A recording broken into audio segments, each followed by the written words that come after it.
Be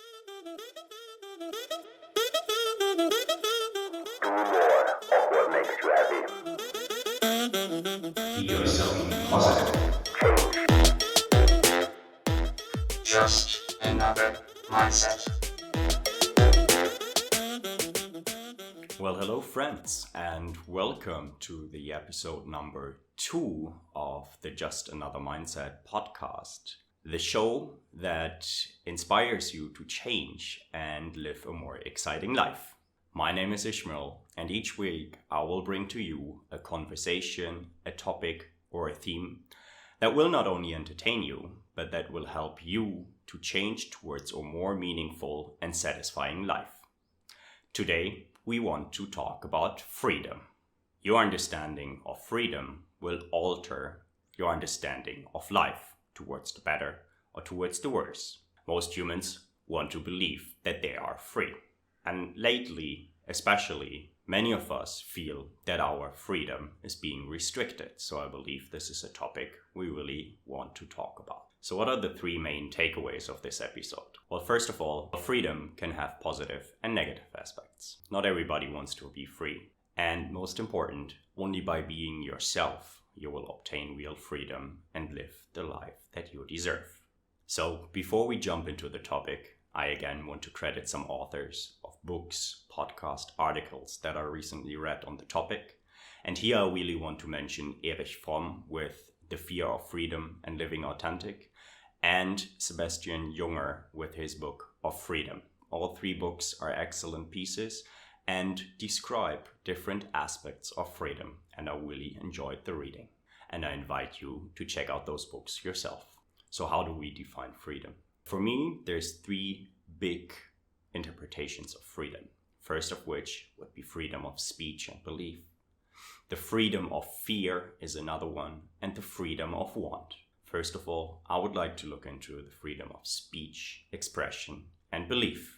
A lot of us take the freedom of speech for granted those days. I was lucky enough to work on a book project with my brother-in-law, who is a photographer. The idea was not to come out with a huge book in the beginning. The idea was not to create a project that would go more than 6 years. The idea was really to talk to some local artists about their craft and why they do what they do.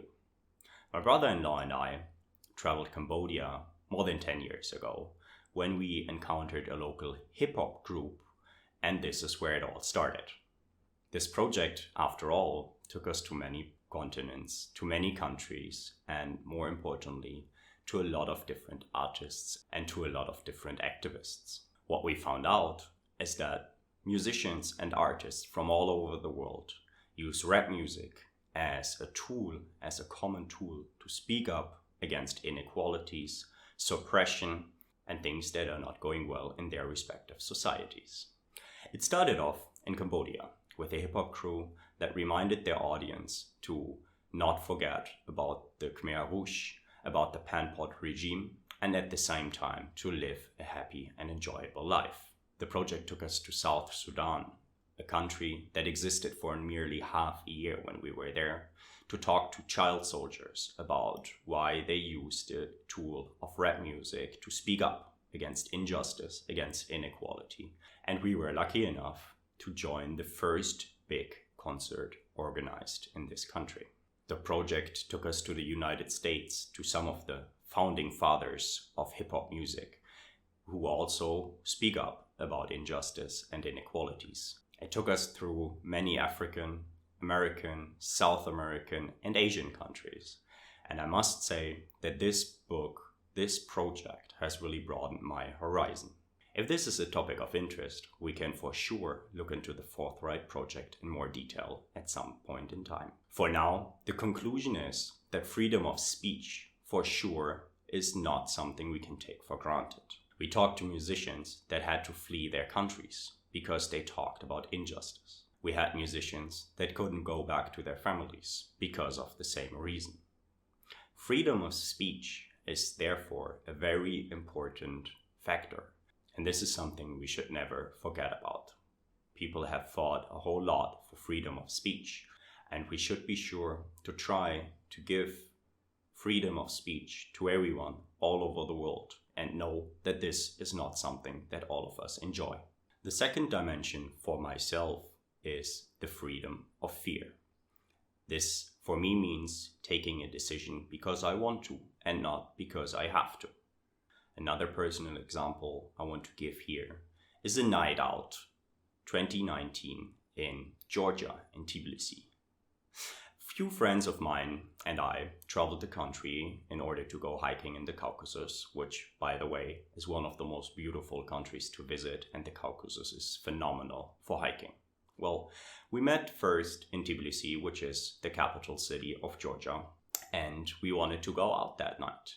And as I've mentioned before, I'm into electronic music, some at least friends of mine as well, so we ended up going to a club in Tbilisi. People were talking about the club Bassiani as being a sacred, a special place, and we didn't quite know what to expect. What was striking for me was when we entered the club Bassiani, it had a major impact on my understanding of freedom, and especially freedom from fear. Why is that? Georgia is a fairly conservative country. I believe that the possession of drugs is still prosecuted with, from a certain extent, the death penalty. Also, I believe it's not easy to be gay and live your own sexuality in Georgia, again, a fairly conservative country. Most of the Westerners, at least, go to different clubs. One person may like hip-hop music, the next one person likes rock music, the third person likes techno music. You have different scenes, you have different people. But they all go because they want to go and experience. They want to party, they want to forget. Well, to me, coming into Bassiani, that was very, very different. To me, it was striking that this is really the only place in the whole country. Again, this is an assumption, but I believe it's not easy for a Georgian to just leave the country where you can be yourself.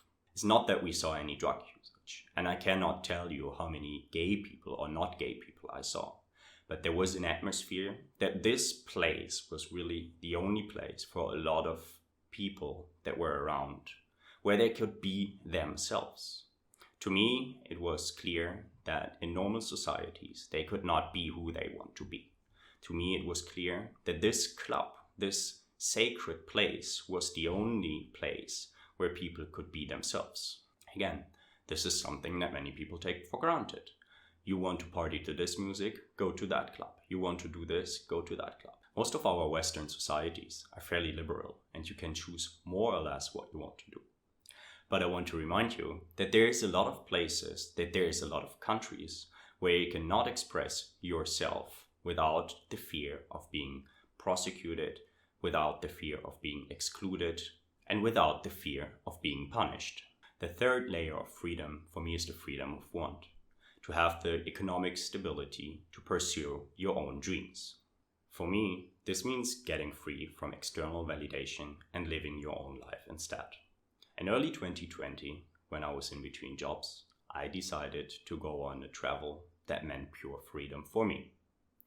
I met a lot of people before and even afterwards who surely would not define their perfect travels to be what I did. I flew to St. Petersburg in Russia, and from there I wanted to head east with the Trans-Siberian, and that's exactly what I did. I went from St. Petersburg to Moscow and then all the way through Siberia in winter. Some of my friends were actually quite keen on visiting me during the 2 months that I set aside for a travel. And when I told them where I'm gonna go, when I told them that I'm gonna have minus 35 degrees and sitting on the train for most of the time, they rather pulled back and didn't want to visit anymore. My initial plan was to go all the way from Russia via Mongolia to China. By the time that I reached Moscow, the pandemic was big enough so that China was already closed.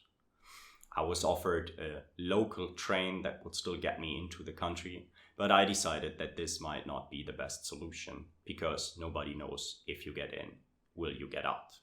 Regardless, I traveled all through Siberia, more than 10,000 kilometers by train, partially accompanied by my brother-in-law who joined for a few days in Siberia, partially all by myself, being on a train traveling.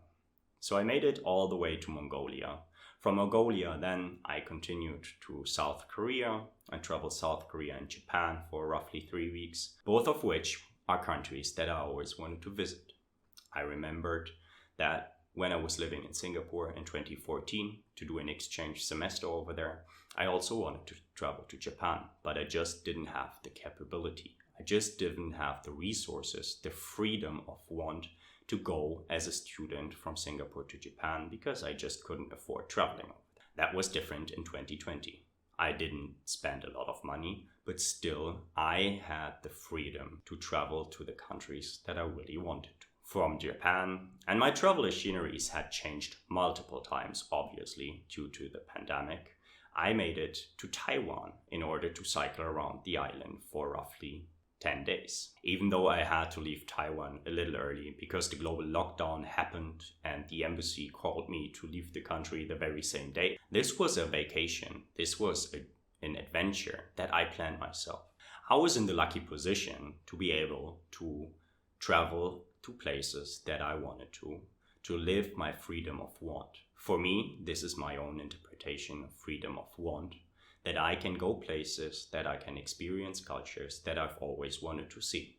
That of course can differ for all of you, but for me, this is the biggest expression of freedom of want. So if we talk about freedom of speech, freedom of fear, freedom of want, to me, real freedom can be attained by a human realizing his self by being him or herself.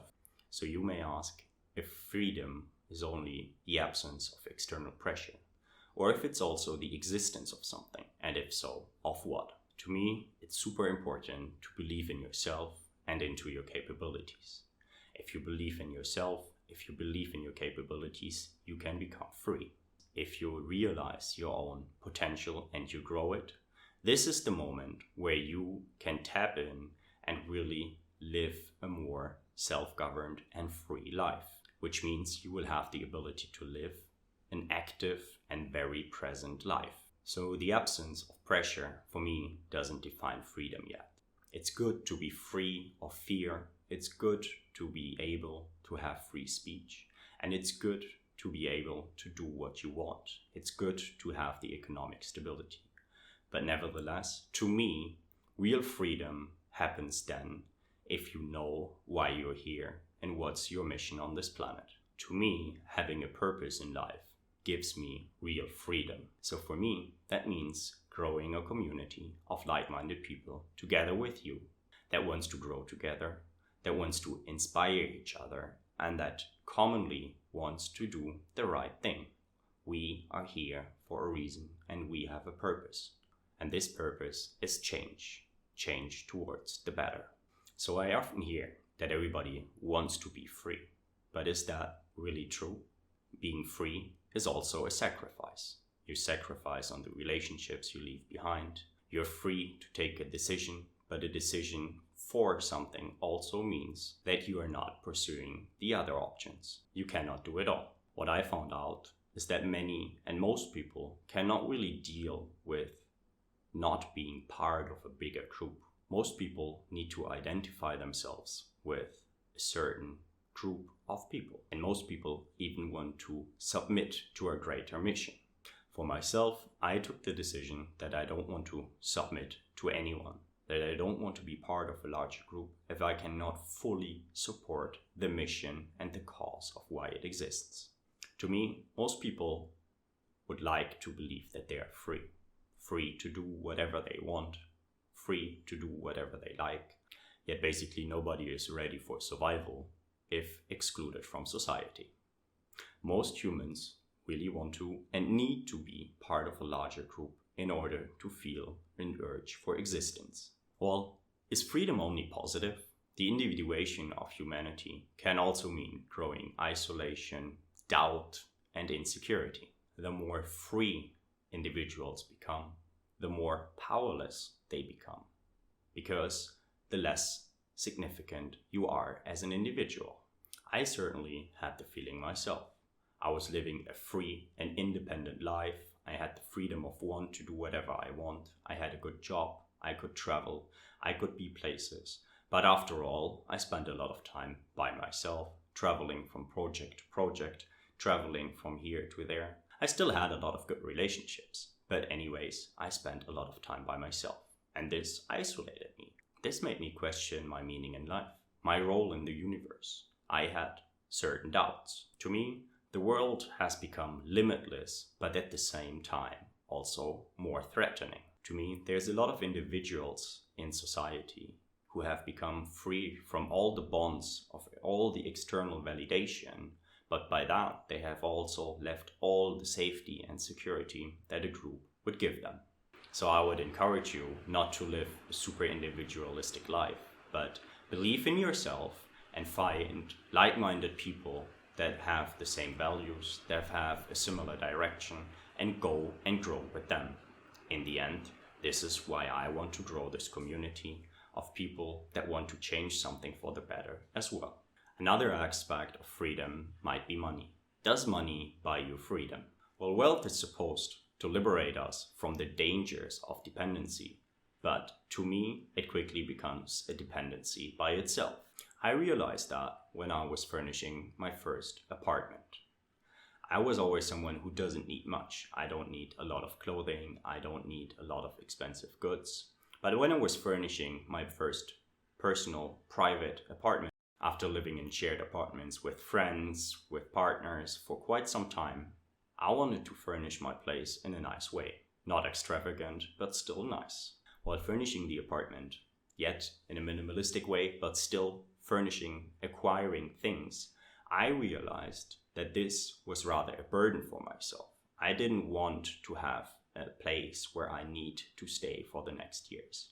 I didn't want to have an apartment. I didn't need to have an expensive couch. I didn't need to acquire all those things. And believe it or not, but I'm super happy to be back down to one backpack together with my girlfriend that we traveled the world with.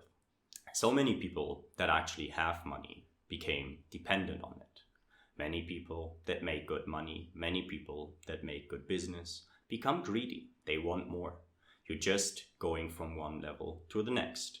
You acquire some wealth because you're motivated, because you're smart, because you grew a good business.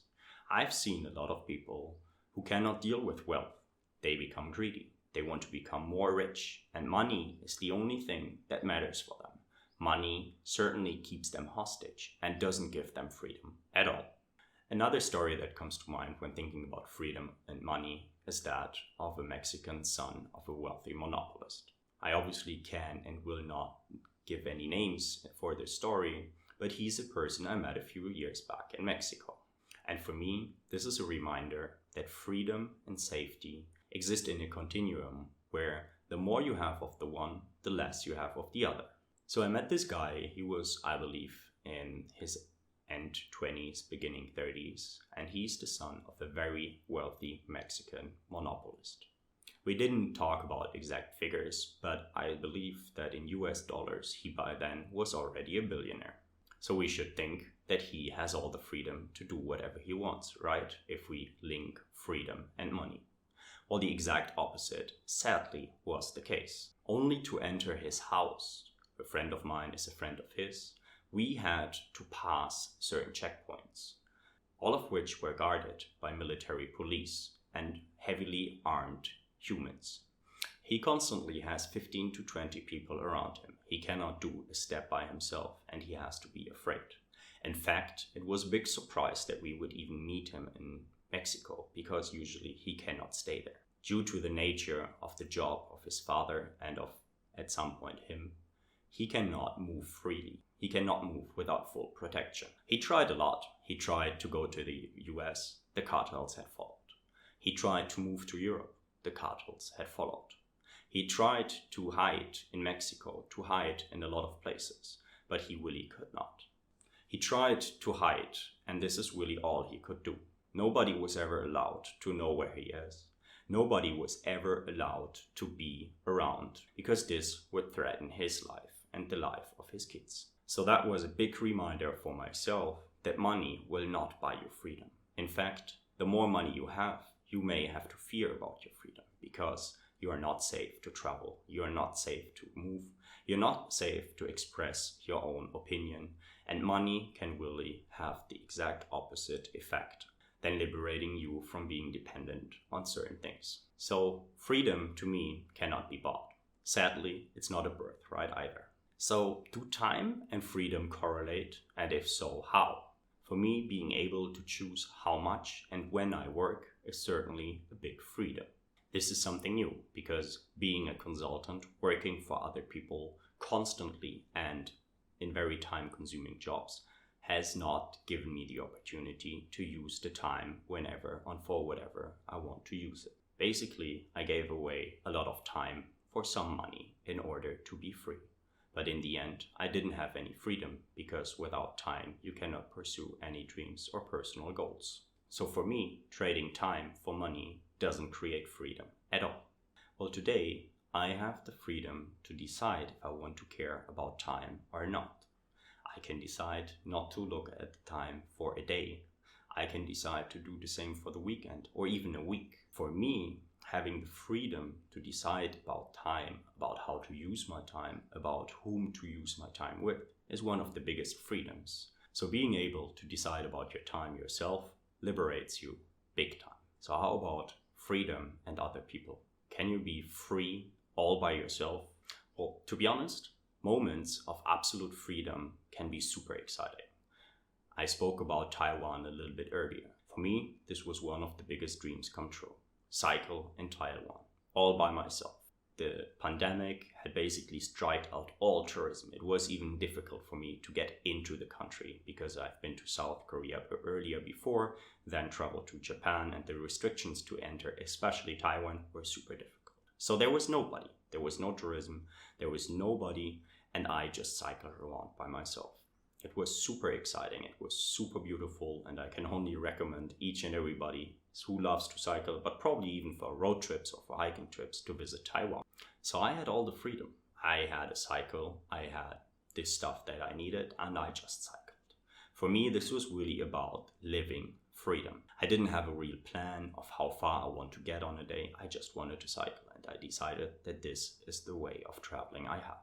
I was free to be on a journey without real destination.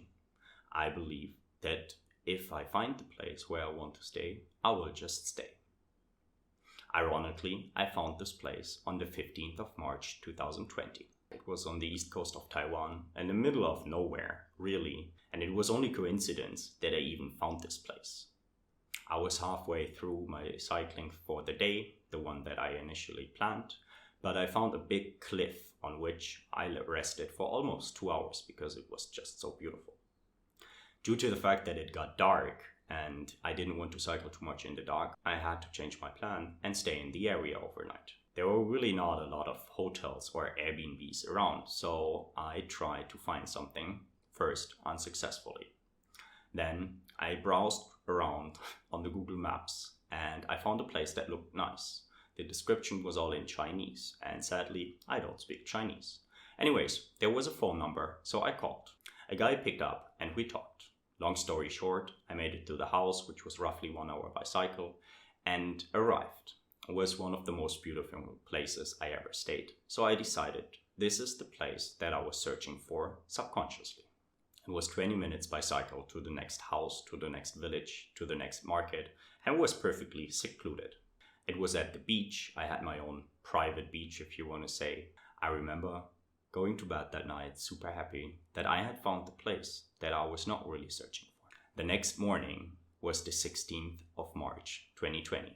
The 16th of March is the birthday of my sister. So I woke up in the morning trying to call her for her birthday because in Europe it was midnight. I called her, but I didn't succeed. I guess she was already sleeping as being a mother of 3 kids. I wanted to put away my phone when I saw that I got a mail. I checked the mail and it was one from Emirates, the company, the airline that was supposed to bring me back a week later. They had cancelled my flight. So my flight was cancelled and I checked the news. This was not the only flight that was cancelled, and the 16th of March would go down as the global lockdown day. So what could I do? I was far away from the next village. I was even further away from the next town. And I was certainly very far away. I had cycled for a few days from an airport or from anything. So what I decided is to accept that this will most likely be my last vacation day and to worry about the rest tomorrow. I went to the village, I bought myself some food, some drinks, and then I came back to this house. I was free, I was by myself, but to be honest, I was also missing someone to share this life's experience with. Anyways, I enjoyed that day. I enjoyed the last moment of freedom in this country and decided to start cycling the next morning and to start trying to get back to Taipei. The next morning I woke up at 5 in order to be on my cycle around 6. I left the beautiful place I had found the day before, even though I would have loved to spend days, if not weeks or even months there. I started cycling, and not long after I did, the German embassy in Taiwan called me up and told me, Ishmael, if you want to leave the country, you gotta leave the country today. So they told me to leave the country on that very day, and they also told me that most of the airlines had cancelled the flights as well. So I knew I had to cycle for roughly 4 hours to get to the next bigger town, in which I could not only drive my cycle, but I could also take a train back to Taipei. I reached this town fairly exhausted, dropped my cycle, went for a quick lunch, and jumped on a train. While being on the train, I was looking for flight tickets. There was none. After browsing around and searching quite a bit, I found one flight. The flight was fairly expensive, but in that moment, I really couldn't care less. So I proceeded with buying. Well, sadly, the payment process didn't go through and the flight was gone. So I decided to take a rest because I was exhausted anyways. An hour before reaching Taipei, I checked the internet again and I found another flight. I booked the flight and I was not certain if this flight would happen or not. I was really not, but I hoped. I reached Taipei. I had my stuff spread over the cycle place where I rented my cycle earlier, the hostel where I was staying, and some stuff on my back. I had to collect all the stuff in Taipei, and Taipei is not exactly a small city. It took me 2 hours to get all my stuff together, to drop all that I was owing to other people, and then I was on my way to the airport. Not really knowing if this airplane would take me or what would happen at all. When I arrived at the airport, all flights were cancelled. All but one. My flight was supposed to go, so I was happy, I was lucky. I got in, I had a flight from Taipei to Bangkok, from Bangkok to Vienna. In fact, 8 hours of waiting in Vienna where nobody was sure if anything would continue from there, and then from Vienna back to Hamburg. When I reached Hamburg, I had no idea how I did it. It was almost 40 hours, first cycling, then being on a train, then being on multiple airplanes, and for some reason, I was able to get back. What does that say about freedom? I was able to finance this travel, this spontaneous travel. That's true. But I had learned not only to go into autopilot if I really need to travel from A to B. I honestly believe that my experience with traveling helped me to get from Taiwan, from this very small little house in the middle of nowhere, back to Hamburg without any bigger friction. But I had also learned something about freedom. When being at this little house by myself, cycling, it was all cool. It was all beautiful. It was the perfect moment. But was it really? Most of the solo travelers of you will understand. Solo traveling can be super beautiful, and I believe it's very important to do it every once in a while. Yet, there were so beautiful moments, and I was not able to share it with somebody. Was I free? Yes. Was I too free? Maybe. For me, enjoying freedom, the freedom of travels, the freedom of getting to know new cultures and new places, is much more interesting and much nicer if you share it with somebody else. If you put it into the extreme, freedom can cause insecurities and isolation. To me, humans are meant to live in groups and tribes. When I got back to Europe, I started a new job, not going to the office. I started a new job, not knowing anyone. I had just arrived in a new city, in Hamburg, not knowing too many people. So this would have been the perfect precondition for isolation. But luckily, in the beginning, I crashed on a friend's couch and we took the time every day to go for a walk and to endure this lockdown together. Something I'm very grateful for. What's the essence of all those stories? To me, there's lots of things that feel like freedom if you're surrounded by your friends and others. but that can feel like exile if you're just by yourself.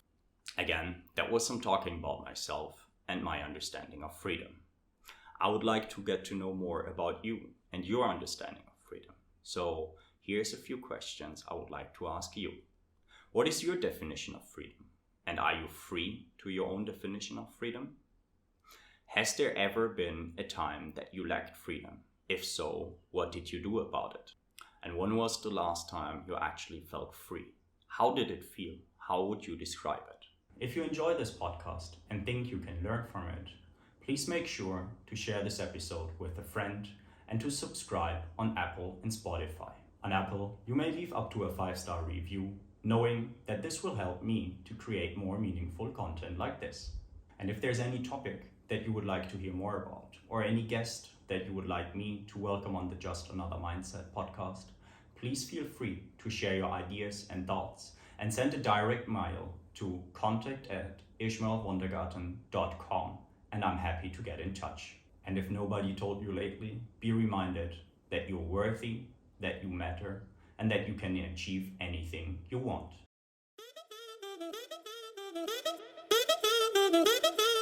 Do more of what makes you happy. Be yourself positive. Change. Just another mindset.